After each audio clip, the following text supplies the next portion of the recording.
तो प्यारे बच्चों, कैसे हैं आप लोग? देखिए, हम आ चुके हैं एक्सरसाइज 8.2 का, क्लास 9 एनसीईआरटी का पार्ट नंबर 3, क्वेश्चन नंबर 5 इसमें हम सॉल्व करेंगे। ठीक है ना? इसके पहले के दो पार्ट में को वीडियो के पार्ट 1 और पार्ट 2 में हम क्वेश्चन नंबर 1 से 4 तक के क्वेश्चन सॉल्व कर चुके हैं। इस वीडियो में बच्चों हम देखेंगे क्वेश्चन नंबर 5 और 6 के क्वेश्चन का सोल्यूशन देखेंगे, और इसी के साथ आपका ये एक्सरसाइज भी खत्म हो जाएगा और ये आपका चैप्टर 8 भी खत्म हो जाएगा। ठीक है ना? तो इसके बाद देखिए, क्वेश्चन नंबर 5 यहाँ हमने राइट कर रखा है। In a parallelogram ABCD, ABCD क्या है? एक पैरेललोग्राम है। E and F are mid point, E A B का मिड पॉइंट है, एफ डी सी का मिड पॉइंट है। ठीक है ना? A B and C D, so that the line segment E F and E C trisect the diagonal BD. यानी हमको prove क्या करना है? यहाँ हमको प्रूव करना है कि जो dp है, this is equal to P Q and this is equal to Q B, तभी ये ट्राइसेक्ट प्रूव हो पाएगा। ओके, तो इसी चीज को प्रूव करना है। चलिए इसको प्रूव करते हैं। ठीक है ना? अब देखिए, यहाँ पे दिया हुआ ए बी सी डी क्या है? पैरेललोग्राम है। ठीक है ना? Given A B C D is a parallelogram. Okay, तो अगर ये पैरेललोग्राम है तो आपको मालूम है कि जो इसके अपोजिट साइड है, यानी ए बी सी डी का पैरेलल हो जाएगा, ए बी पैरेलल हो जाएगा सी डी के, और जो है ए जो है, अगर ए बी सी डी के पैरेलल हो रहा है तो ए बी का ही पार्ट तो ए भी है और सी डी का पार्ट है एफ सी, ये भी हो जाएगा। हो जाएगा बच्चों। इसी तरह again A B equal to C D है कि नहीं है? ऐसा क्यों? A B equal to C D क्यों हो जाएगा? अपोजिट साइड ऑफ पैरेललोग्राम, ये इक्वल होता है। ठीक है, तो इक्वल हो जाएंगे। तो हाफ ए बी अगर देखा जाए तो ये हाफ सी डी के इक्वल हो जाएगा। ठीक है ना? तो हाफ ए बी का मतलब क्या है? ए ही हो जाएगा, और हाफ सी डी क्या आ जाएगा? F C. रीजन देखिए, E and F are mid point of, E and F are mid point of side A B and C D. ठीक है ना? तो A equal to F C P prove हो गया, ए पैरेलल एफ सी। देखिए, आपको theorem पता है, क्वाड्रिलेटरल ए एफ सी में देखा जाए तो one pair of opposite side, लिखिए in quadrilateral A C F, in quadrilateral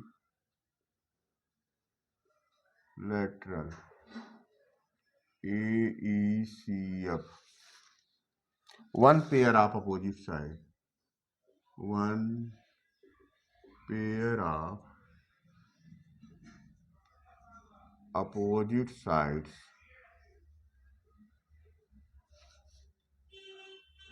AE and CF, AE and CF। ठीक है ना? is parallel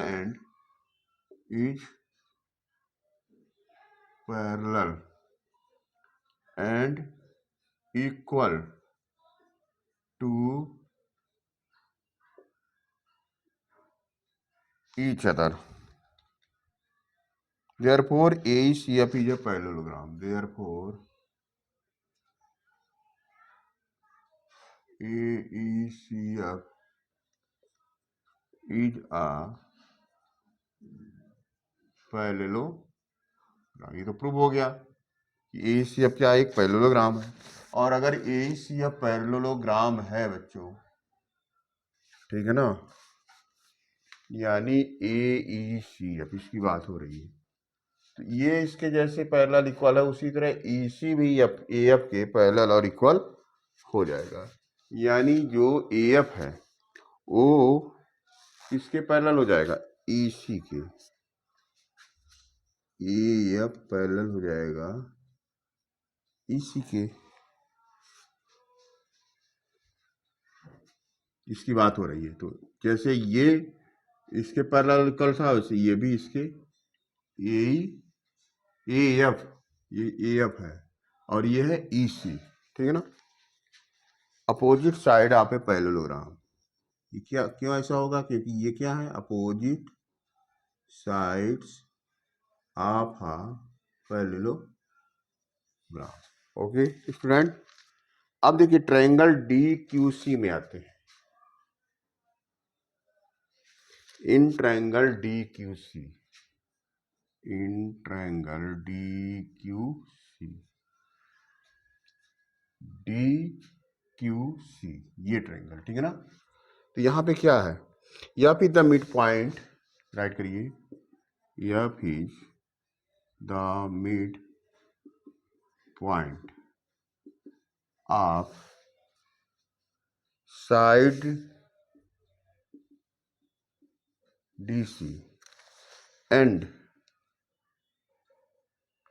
FP, जो FP है पैरेलल है CQ के। ट्रायंगल DQC में हम बात कर रहे हैं, ठीक है ना, उससे फोकस करिएगा। अब FP पैरेलल CQ क्यों होगा? ये FP पैरेलल CQ इसलिए होगा कि AE पैरेलल EC हमने यहाँ प्रूव किया है और उसी का पार्ट है since AE AF parallel EC। AF का पार्ट है EP और EC का पार्ट है CQ, तो ये भी पैरेलल हो जाएगा, ठीक है ना। तो कन्वर्ज आप मिड पॉइंट थ्योरम से देखिए, therefore using the converge of mid point theorem, the converge of mid point theorem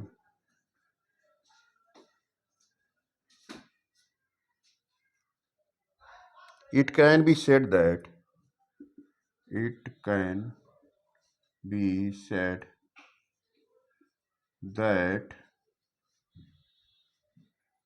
P is the midpoint of P is the midpoint of DQ। हो जाएगा बच्चों, यानी यहां से जो निकल के आया hence DP equal to PQ हो जाएगा, इक्वेशन नंबर 1, ठीक है। अब आगे आ जाइए। Similarly in triangle, similarly in triangle, कौन सा ट्रायंगल ले ले? APB ले लीजिए, APB ये ट्रायंगल, ठीक है ना। इसमें भी देखिए ये मिड पॉइंट है और इसके पैरेलल है। In triangle APB, okay, is the mid point of side A is the mid point of side, क्या है? AB, AB and AB and EQ, जो EQ है वो पैरेलल हो जाएगा AP के। रीजन क्या है? क्योंकि AF पैरेलल है EC के। अब देखिए AF का पार्ट है AP और EC का पार्ट है QP, तो अगर AF और EC पैरेलल है तो ये EQ और AP भी पैरेलल हो जाएगा। तो यहाँ से हमको एक ये भी पता चला कि EQ पैरेलल हो जाएगा AP के। Therefore, by using the converge of midpoint theorem, therefore by using the converge of mid point theorem. हम क्या कर सकते हैं, it can be said, it can be said that Q is the midpoint of Q is the midpoint of PB। हो जाएगा बच्चों, hence क्या हो जाएगा, प्रूव हो जाएगा कि PQ equal to QB। Equation number ये 2 आ गया। अब देखिए इक्वेशन नंबर 1 और 2 को लेते हैं, फ्रॉम इक्वेशन 1 एंड 2। अब देखिए PQ दोनों जगह कॉमन है, PQ यहाँ भी है यहाँ भी है, तो PQ इक्वल टू है DP के भी और PQ इक्वल टू है QB के भी, यानी तीनों इक्वल हो गए। Hence it is proved that line segment AF and EC, line segment AF and EC trisect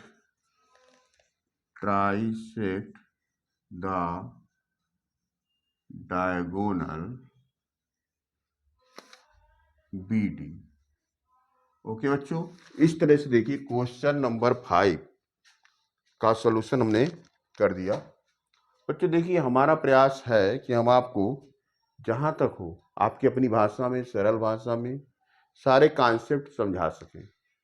बाकी आपको करना ही है कि पेपर पेन लेके आप प्रैक्टिस करिए ताकि स्टेप आपसे छूटने ना पाए, और हमारा हमेशा प्रयास रहेगा कि हम इसी तरह अच्छे अच्छे वीडियो ला के आपको गाइड करते रहेंगे। बदले में आपसे उम्मीद करते हैं कि आप लगातार वीडियो को वॉच करिए, सब्सक्राइब करिए, कमेंट करिए और शेयर भी करना मत भूलिए। ओके बच्चों, आते हैं एक्सरसाइज के लास्ट क्वेश्चन, क्वेश्चन नंबर 6 पे। तो बच्चे देखो क्वेश्चन नंबर 6 यहाँ हमने राइट कर रखा है, ABC is a triangle right angle at C. देखिए ABC ट्रायंगल है, यहाँ राइट एंगल है, सी पॉइंट पे ये 90 डिग्री बना रहा, ठीक है ना। A line through mid point M of hypotenuse AB। AB hypotenuse है, मिड पॉइंट यम है। ओके, a line through mid point M of hypotenuse AB and parallel to BC। देखिए ये जो BC लाइन इसके पैरेलल, ठीक है ना, इंटरसेक्ट AC एट D, ये D पे काट रहा है, ठीक है, यानी कि ये मिड पॉइंट M हो गया और BC के पैरेलल ये हो गया MD। शो करना है कि D the mid point of AC। चलिए इस क्वेश्चन को सॉल्व करते हैं और दिखाते हैं आपको कि कैसे अगर AB का मिड पॉइंट M है तो AC का मिड पॉइंट D हो जाएगा। In triangle ABC it is given that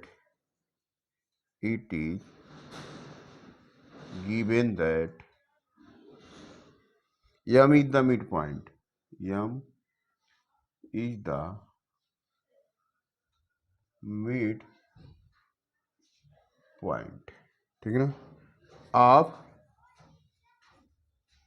AB and MD parallel है BC के, MD parallel BC। Therefore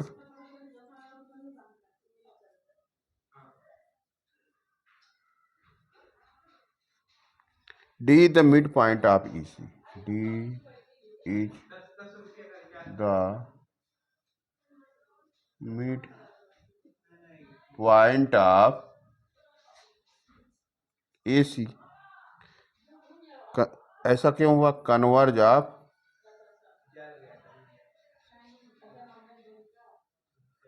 mid point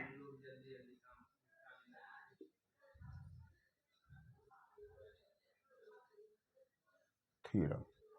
converge of mid point theorem से हमने देखा कि अगर ये ए बी का मिड पॉइंट यम है और M D line B C के पैरेलल है तो ये भी मिड पॉइंट हो जाएगा। आपको पता ही है थ्योरम, ठीक है ना। अब देखिए हमको क्या प्रूव करना है कि एफ डी परपेंडिकुलर है ए सी के। ओके बच्चों, आइए देखते हैं। एज डी एम पर, अब देखिए डी एम परपेंडिकुलर है सी बी, राइट कीजिए, as D M perpendicular C M CB, okay, and AC is a transversal, and AC is a transversal, okay, transversal line AC is a for them, therefore क्या हो जाएगा? जो angle MDC है, angle MDC plus angle DCB, MDC ये angle और ये angle, ये दोनों मिला के कितना हो जाएगा? 180 डिग्री। इसका रीजन क्या है? को इंटीरियर एंगल। को इंटीरियर एंगल में दोनों एंगल का एडिशन कितना होता है? 180 डिग्री। और आपको पता है कि जो एंगल DCB है यानी ये 90 डिग्री है, ऑलरेडी क्वेश्चन में दिया है, ठीक है ना। तो एंगल MDC अगर पता लगाना हो तो क्या हो जाएगा? 180 माइनस 90, यानी ये हो जाएगा 90 डिग्री। MDC 90 डिग्री होने का मतलब क्या है कि MD लाइन जो है वो CD AC लाइन पे परपेंडिकुलर है, हेंस MD परपेंडिकुलर AC, ये तो प्रूव्ड हो गया, ठीक है। अब आइए थर्ड पार्ट पे आते हैं। हमको क्या प्रूव करना है? CM equal to MA equal to half AB, ठीक है। तो देखिए बच्चों, फिर से हम इस ट्रायंगल को फिर से बना लेते हैं। यहाँ पे ये ट्रायंगल था कौन सा? A B और C, इसमें 90 डिग्री था, ठीक है। और इसमें ए बी का मिड पॉइंट था यम, यम से हमने एक परपेंडिकुलर लाइन खींच दी थी MD, जो कि इसके क्या था? पैरेलल था। अब देखिए बच्चों, हम MC को क्या करते हैं? मिला लेते हैं। ये प्रूव कर सकते हैं 90 डिग्री है, ठीक है ना। अब देखिए इसको सॉल्व करते हैं। Join third part, join MC in triangle AMD, triangle AMD and triangle CMD। दो ट्रायंगल है, CMD और AMD। दोनों में देखते हैं AD इक्वल टू क्या आ जाएगा? CD। AD CD के इक्वल क्या होगा? D is the mid point of AC, prove किया हमने।